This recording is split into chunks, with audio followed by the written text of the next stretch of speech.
ตึกเบสอุลาเป็นได้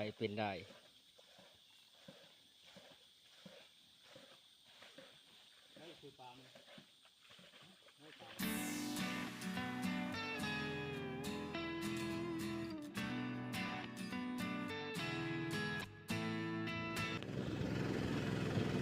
ตึกฟ้า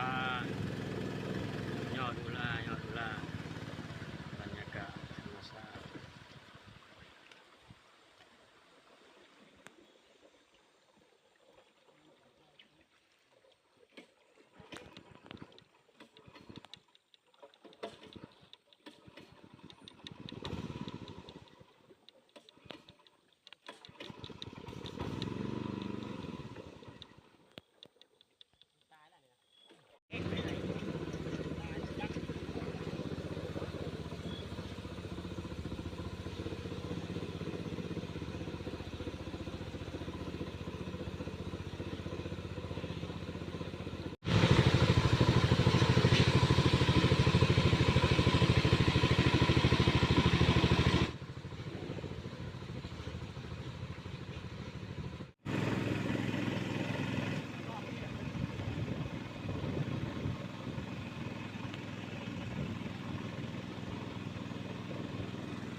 เป็นเวลา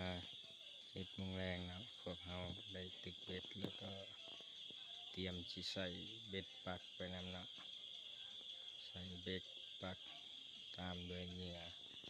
เอียนน้อยที่หามาได้ใส่เลาะตะพังห่วยตะพังน้ำเซลูลาอันนี้ก็แม่นบรรยากาศตอนเช้าเนาะพยายามเบ็ดปักที่ได้ใช้ไว้คืนนี้นี่ก็แม่นบรรยากาศตอนเช้าเนาะ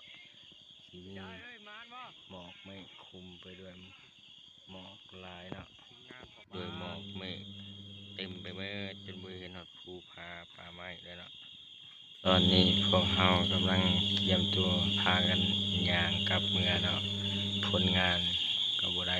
ลวงลายเนาะพอได้ปนได้แจ้วมานี่เพิ่นว่าหิวหลายมื้อนี้